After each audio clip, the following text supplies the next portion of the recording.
Oh my god. I'm screaming!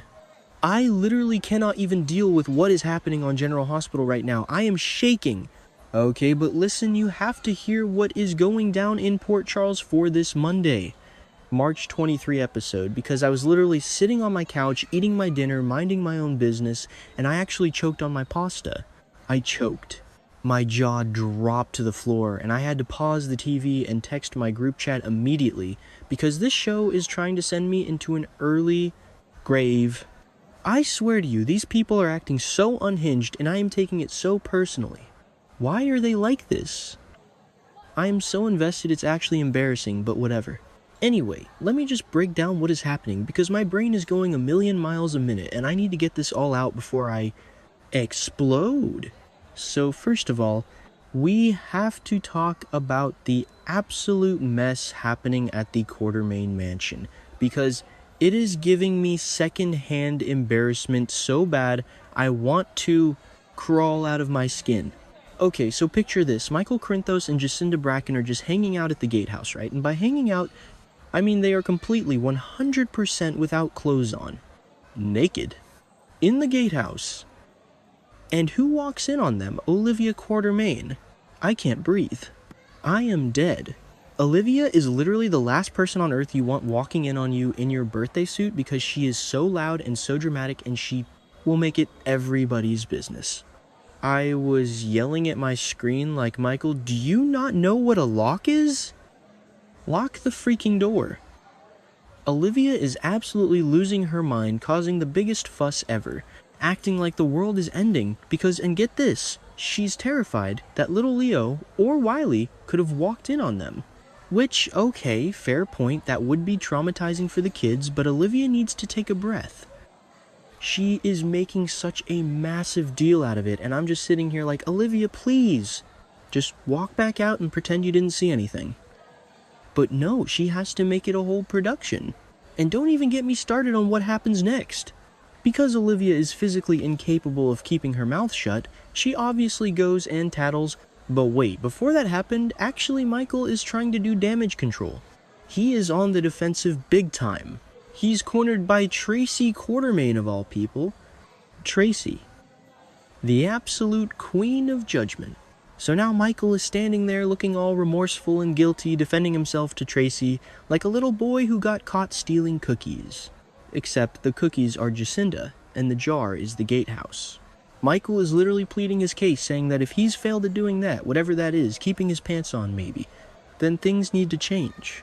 He's promising that Jacinda won't hurt his children, but Tracy is just glaring at him with that iconic Tracy glare. I swear, Tracy disapproves of literally everyone Michael dates, so this is just adding fuel to the fire. Wait, did I already say that? Whatever. Anyway, the real danger here is Carly. If Olivia tells Carly about walking in on Michael and Jacinda naked, Port Charles will literally implode. Olivia knows she better not tattle to Carly, because Carly will go full mob mom on Jacinda. I am calling it now. This is going to end badly if Carly finds out. Michael is so stressed, and honestly, he deserves to be. Get a lock, Michael. It's not that hard. But okay. Let me switch gears because my heart rate is still too high from the Quartermaine drama, and we haven't even talked about the hospital yet.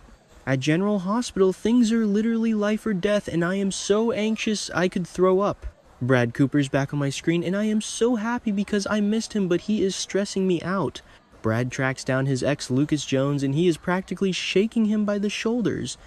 Brad is pushing Lucas so hard to follow through on his promise to help Britt Westbourne. And guys, this is not just some casual favor. Britt's life literally depends on this. She has Huntington's disease, which is so tragic, and she is being blackmailed by that absolute psycho Ross Cullum for her medication. I am so mad at Cullum, why would he do that? He is pure evil. Anyway, Brad is reminding Lucas that he has to reverse engineer Britt's meds. Oh wait. I forgot to mention earlier, but Marco Rios, who is totally unhinged, but kind of iconic for this, actually managed to steal a couple of vials of Britt's medication.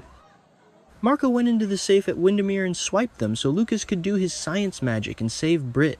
Jason Morgan originally wanted Brick to do it, but Jason is a little busy right now. More on that insane situation in a minute. So Lucas is the backup plan. But here is the problem, and this is where I started pacing around my living room. Pascal, that creepy guy who works for Cullum, already discovered that the doses are missing. He found out, and he alerted Cullum. The audacity. Not okay. I'm done. So now the clock is ticking so fast, and Marco is probably going to get murdered, and Lucas is walking right into a trap. Ava literally warned him about this, and I am just screaming at Brad and Lucas to hurry up. Meanwhile, let's talk about Britt, because she is breaking my heart into a million pieces. She is in her room above Bobby's, frantically packing her bags because she and Jason are supposed to run away to Canada. Honestly, a Canadian getaway with Jason Morgan sounds like a dream, but not when you are fleeing for your life from a rogue WSB agent. So Britt is stressed, she's packing, she's ready to bolt. Earlier, Jocelyn Jax literally climbed through her window, which is insane by the way, who does that? But Britt managed to get rid of her. But then there's a knock at the door. And it's not Jason. It's not Cullum. It's Rocco Falconeri. I literally gasped. Rocco. Dante and Lulu's kid. He is standing there looking so innocent, and he asks Britt for a favor. My heart shattered. Britt is basically his surrogate aunt, mom figure, and she loves him so much. She had previously promised him that she would go to his upcoming baseball game, fully knowing she was going to be on the run in Canada and wouldn't be there. The guilt on her face. She is staring at this sweet kid, knowing she is about to abandon him, and he's asking her for help. I was like, Britt, do not get distracted. You have to leave. But knowing Britt, there is no way she can turn Rocco down. She has such a soft spot for him, but she doesn't have time. She has to meet Jason. And to make matters worse, she gets super rattled because she finds out her missing meds have been discovered. Her whole plan with Jason is on the verge of blowing up, and she is trapped in a room with a teenager asking for a favor. I am so stressed for her, I need to take a lap. Okay, where was I? Right. So Jason Morgan. Stone cold. My absolute favorite hitman with a heart of gold. I cannot even handle what he is doing right now. Jason is literally on a rooftop, with a long-range sniper rifle, looking through the scope. His finger is on the trigger. I was literally jumping up and down on my couch. He is ready to take out Ross Cullum once and for all, so he and Britt can escape to Canada in peace. He even had this whole emotional goodbye with Sonny Corinthos promising him he was going to end Cullum. And he had that heartbreaking scene with Danny Morgan asking how he'd feel about living with Alexis Davis. Jason is tying up all his loose ends and he is ready to pull the trigger. But of course, because this is General Hospital and nothing can ever be easy, there is a massive complication. Cullum is not alone. Cullum has marched his smug self over to the WSB field office and he is confronting Jack Brennan. Brennan. I actually love Brennan. He is so sketchy but so charming. Cullum is totally on to Brennan, grilling him about his activities with the 5 Poppies project and whatever else he's been hiding. Cullum literally snaps at Brennan, saying, I'm starting to wonder whether I should believe you at all.